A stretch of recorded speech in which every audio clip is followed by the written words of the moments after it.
Assalamualaikum warahmatullahi wabarakatuh dan salam jumpa kembali lagi di channel Sentral Kampus yang tentunya pendamping kampus impian kalian. Baik, pada kesempatan kali ini saya akan membahas seputar ujian masuk Universitas Gadjah Mada atau kita kenal dengan penelusuran bibit unggul tidak mampu tahun 2023. Untuk selengkapnya, simak video ini dari awal sampai akhir agar adik-adik mendapatkan informasi secara utuh dan menyeluruh.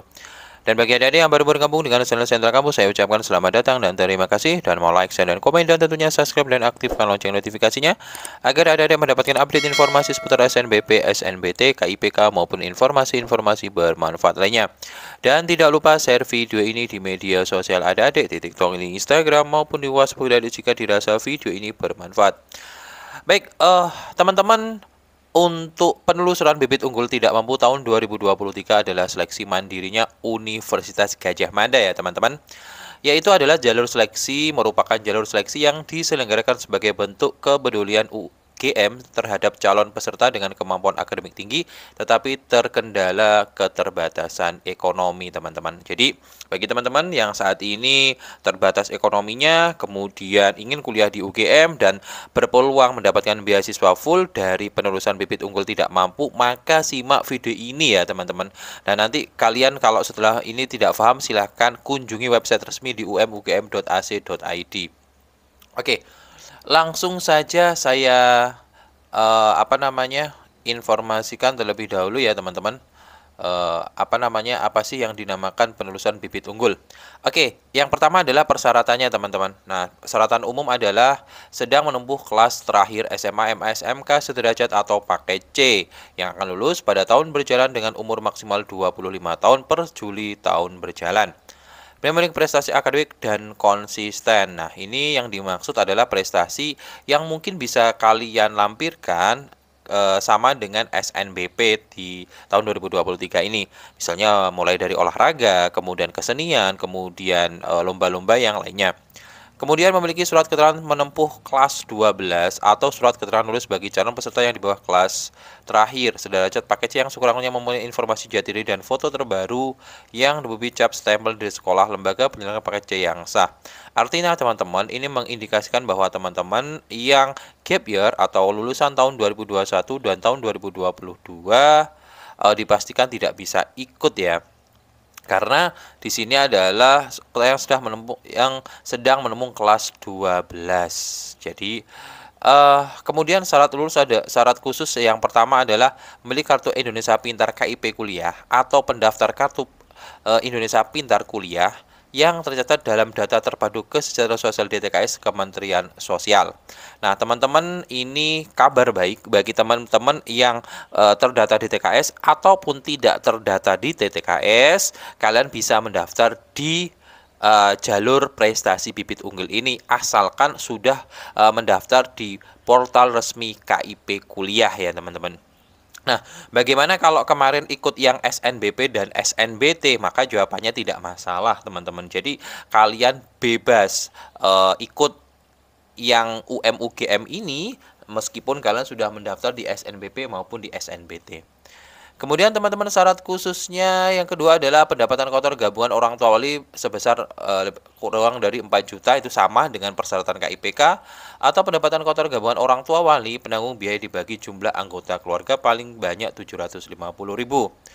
Kemudian pendidikan orang tua wali penanggung biaya setingginya sarjana 1 atau sarjana terapan D4. Jadi kalau S2 kemungkinan besar susah sekali mendapatkan beasiswa ini.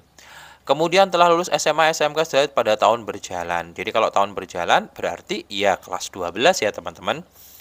Kemudian yang nomor 6 adalah nilai pengetahuan dan rapot kriteria ketuntasan minimal KKM untuk semua mata pelajaran pada semester 1 sampai semester 5 atau semester 1 sampai dengan semester 7 bagi SMK program 4 tahun.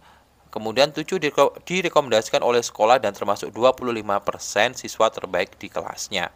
Jadi kalau misalnya kalian tidak direkomendasikan sekolah, silahkan minta di sekolah karena saya yakin sekolah akan memberikan rekomendasi itu. Kalau 25% dari siswa terbaik di kelasnya saya rasa bukan hal yang susah ya teman-teman. Dan bagaimana kalau tidak punya sertifikat tetapi nilai rapotnya tinggi, maka bisa dicoba, nggak ada masalah ya teman-teman.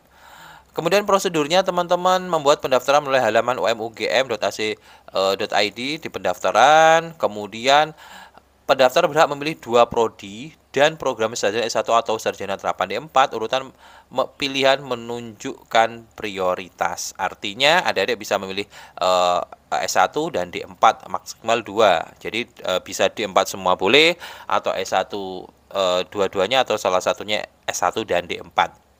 Kemudian mengisi biodata dan mengunggah semua dokumen menjadi syarat, kemudian mengunci data untuk memilih kode pembayaran.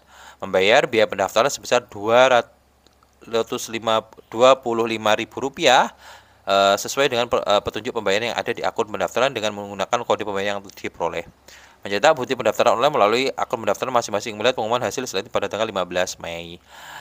Teman-teman, ini untuk pendaftar KIP kuliah, entah itu teman-teman masuk skema 1 maupun skema 2, tetap membayar biaya pendaftaran sebesar Rp25.000 ya.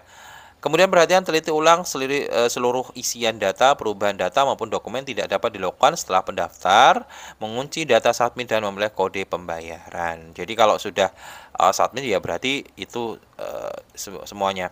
Nah, teman-teman, yang perlu kalian siapkan ini adalah yang pertama adalah rapot asli atau rapot konversi dari sekolah skala 100 ya. Khusus sekolah yang menggunakan skala penilaian 4 atau 10. Jadi formatnya adalah PDF. Kemudian bagi siswa-siswa reguler mulai semester 1 sampai semester 5. Jadi kalau yang semester 6 nggak dipakai ya. Bagi siswa SMK program 4 tahun mulai semester 1 sampai semester 7. Kemudian surat rekomendasi kepala sekolah unduh, ini ada bisa diunduh formatnya. Nanti bisa ini formatnya dikasihkan ke pihak TU sekolah, kemudian bisa ditandatangani oleh kepala sekolah. Kemudian sertifikat prestasi dalam kejuaraan tingkat provinsi, nasional, internasional, dan setara yang diperoleh selama menempuh pendidikan jenjang SMA, SMK sederajat. Kemudian apabila ada maksimal 3 sertifikat juara terbaik yang dimiliki. Artinya kalau untuk sertifikat SD dan SMP tidak berlaku ya teman-teman. Jadi banyak yang tanya biasanya di kolom komentar Sentral Kampus, Kak, kalau saya dulu SD-nya bagus, nilainya punya prestasi, apakah bisa mengikuti jalur prestasi? Ini susah sekali saya jawab karena mayoritas dari seleksi masuk perguruan tinggi prestasi pasti hanya menggunakan yang SMA saja. Kemudian yang keempat, surat keterangan penghasilan kedua orang tua wali berupa gaji atau penghasilan lainnya, misalnya sertifikat profesi, tunjangan jabatan, dan tunjangan tambahan lainnya dengan disahkan oleh unduh format suratnya. Ini juga sudah diunduh, dan ini nanti kalau misalnya tidak punya misalnya gaji itu dari instansi ya bisa ditandai oleh kepalanya. Kalau misalnya tidak punya, silakan ditandai oleh kepala desanya atau kepala dusunnya ya. Kemudian bendahara gaji bagi peserta sektor formal seperti PNS, TNI, Polri, karyawan swasta, pensiunan. Jadi teman-teman yang bapak ibunya PNS, Polri juga boleh mengikutinya. Kemudian bisa kepala desa, lurah, dan sebagainya. Kemudian kartu keluarga, kartu Indonesia Pintar, atau bukti pendaftaran KIP, kartu keluarga sejahtera KS, atau kartu peserta program keluarga harapan PKH, atau sejenisnya dikeluarkan oleh pemerintah, bukan surat keterangan tidak mampu.